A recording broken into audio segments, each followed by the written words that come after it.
ఈ వీడియో చాలామంది కొత్తగా కోళ్ళ ఫీల్డ్లోకి వచ్చే వాళ్ళకి ఉపయోగపడుతుందని చేస్తున్న వీడియో అండి. మీ బ్రీడింగ్ మీకంటూ ఒక పేరు గుర్తింపు తీసుకొని రావాలంటే ఈ వీడియో మీకోసమే. స్కిప్ చేయకుండా చివరి వరకు చూడండి, సేవ్ చేసుకోండి.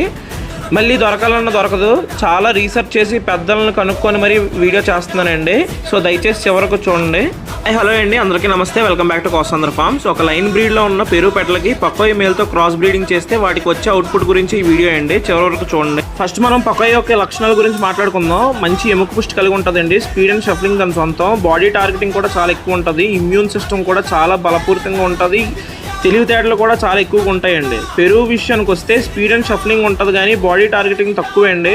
పెరుగు దేశంలో దొరికే ఒరిజినల్ లైన్స్ మెయింటైన్ చేస్తున్న వాళ్ళ దగ్గర ఉన్న బోన్ వెయిట్స్ కన్నా మన ఇండియాకి వచ్చిన బోన్ వెయిట్ చాలా తక్కువే అండి. అయితే కొన్ని తెలివైనవి, కొన్ని పిచ్చి పిచ్చిగా పోట్లాడతాయి. అయితే ఇక్కడ మీకు చూపిస్తున్న చార్ట్ ఏదైతే ఉందో ఇది పార్ట్ 2లో నేను క్లియర్ కట్గా క్లిస్టల్ క్లియర్గా మెన్షన్ చేస్తాను. దీనికి ఏది కలిపితే ఎలాగ అవుట్పుట్ వస్తుంది అనేది. పార్ట్ 2 కోసం వెయిట్ చేయండి.